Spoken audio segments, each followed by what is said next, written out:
This announcement had been trailed for days. Now it was up to Donald Trump to make the case that a wildly controversial move opposed by the Palestinians, Arab states, and most of the international community could advance the peace process. It would be folly to assume that repeating the exact same formula would now produce a different or better result. Therefore, I have determined that it is time to officially recognize Jerusalem as the capital of Israel. Trump said he was directing the State Department to begin preparations to move the U.S. Embassy to Jerusalem from Tel Aviv. Talk of architects and engineers confirming earlier suggestions that this would be a matter of years, not days.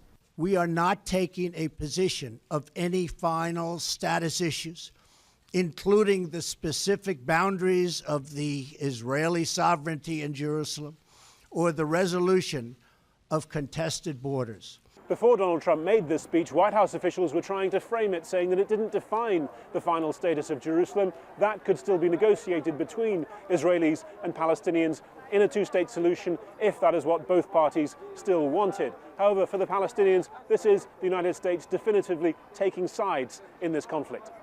In a pre-recorded message, the Palestinian president said Trump was merely encouraging continued occupation. These denounced and rejected measures create deliberate constraints to all of the efforts towards realizing peace and reflect the United States' withdrawal from practicing its role as a peace mediator. Israel, too, had prepared its messaging on a day that Prime Minister Benjamin Netanyahu called a historical milestone. The president's decision is an important step towards peace, for there is no peace that doesn't include Jerusalem as the capital of the State of Israel. Palestinians living in occupied East Jerusalem would have heard little in President Trump's speech, recognizing their own historical connection to the city, which they too view as their capital. Jerusalem's Christian churches warned of conflict, violence, and irreparable harm. Donald Trump made reference to a perceived lack of courage on the part of his predecessors who'd failed to make this decision. Now he will have to wait, along with the region, to see what consequences it brings. Harry Fawcett, Al Jazeera, occupied East Jerusalem.